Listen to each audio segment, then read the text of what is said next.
Hello friends, welcome back to my channel. இன்றைக்கி நம்ம சேனலில் என்ன வீடியோ பார்க்க போகிறோம் அப்படின்னா அத்திப்பழம். இந்த அத்திப்பழம் அப்படின்னா நிறைய பேர் கேள்விப்பட்டிருப்போம், ஆனால் நிறைய பேர் பார்த்துருக்கவே மாட்டோம். இந்த பழம் பார்க்குறதுக்கு ஒரு மாதிரி இருந்தாலும் இது எப்படி சாப்பிட்றது அப்படின்னு கூட நம்ம நினைப்போம். ஆனால் இப்போலாம் பார்த்திங்கன்னா கடைகளில் உலர்ந்த அத்திப்பழம் அப்படின்னு சொல்லி நல்லா பதப்படுத்தியே கொண்டு வந்து சேல்ஸ் பண்ணுறாங்க. ஸோ அந்த அத்திப்பழம் வாங்கி சாப்பிட்றதுனால நம்ம உடம்புக்கு என்னென்ன நன்மைகள் ஏற்படுது அப்படின்றது தான் நம்ம இந்த வீடியோவில் பார்க்க போகிறோம்.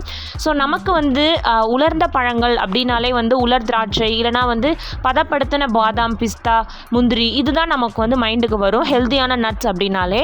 ஆனால் இந்த அத்திப்பழமும் இனிமேல் நீங்கள் கடைக்கு போனால், முக்கியமாக இந்த வீடியோ பார்த்ததுக்கப்புறம் நீங்கள் கடைக்கு போய் வாங்கி சாப்பிடுங்க.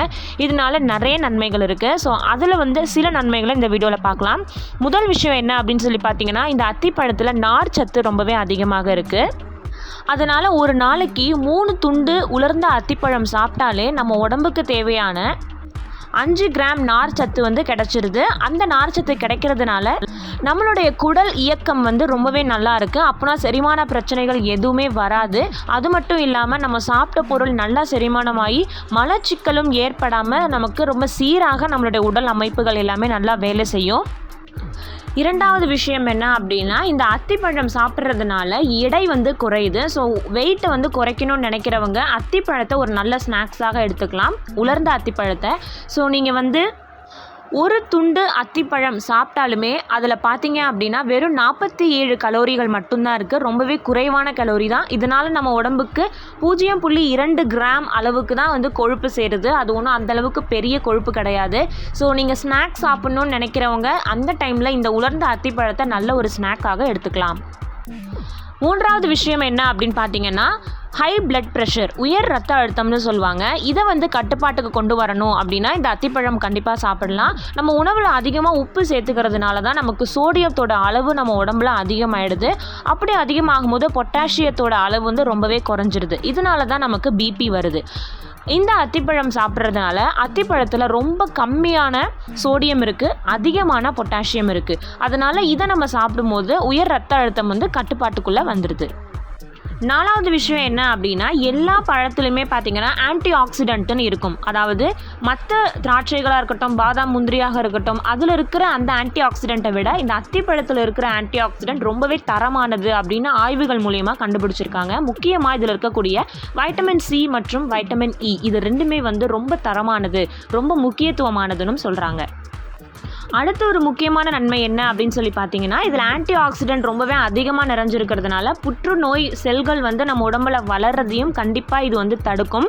ஒரே ஒரு அத்திப்பழம் ஒரு நாளைக்கு சாப்பிட்டோம் அப்படின்னா அதில் பார்த்தீங்கன்னா 3% நமக்கு கால்சியம் இருக்குது. ஒரு மனுஷனுக்கு சராசரியாக ஒரு நாளைக்கு அவன் உடம்புக்கு தேவையான கால்சியத்தோட அளவு 3% தான்.